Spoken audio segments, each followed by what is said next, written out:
ಅಮಿತ್ ಶಾ ದೂರು ಕೊಟ್ಟರಂತೆ ಸರ್. ಅಮಿತ್ ಶಾಗೆ ದೂರು ಕೊಟ್ಟಿದ್ದಾರೆ. ರಾಜ್ಯದಲ್ಲಿ ಕಾನೂನು ಸುವ್ಯವಸ್ಥೆ ಹದಗೆಟ್ಟಿದೆ ಅಂತ.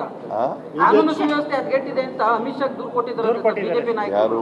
ರಾಜ್ಯ ಬಿಜೆಪಿ ನಾಯಕರು ಅಶೋಕ್ ವಿಜಯೇಂದ್ರ ಕೇಂದ್ರ ಸಚಿವ ಅಮಿತ್ ಶಾ ಅವರಿಗೆ ಸರ್ ದೂರು ಕೊಟ್ಟಿದ್ದಾರೆ. ಕಾನೂನಿನ ಸುವ್ಯವಸ್ಥೆ ಕಾಪಾಡೋದು ರಾಜ್ಯ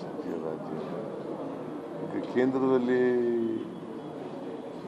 ಚಳುವಳಿ ರೈತರ ಚಳುವಳಿ ನಡೀತಲ್ಲ, ಎಷ್ಟೋ ಜನ ಸತ್ರಲ್ಲ, ಆಗ ಎಲ್ಲೋಗಿದ್ರು ಈಗ?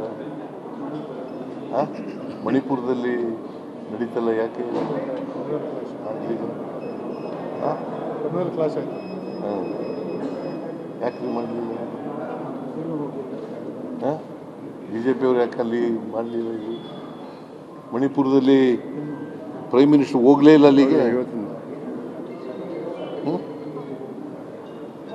ನೀವು ಇದನ್ನೆಲ್ಲ ಹೇಳೋದೇ ಇಲ್ಲ, ತೋರಿಸೋದೇ ಇಲ್ಲ. ಇವನ್ನ ಎಲ್ಲ ಕೇಳ್ತೀವಿ ಸರ್, ನಿಮ್ಮನ್ನು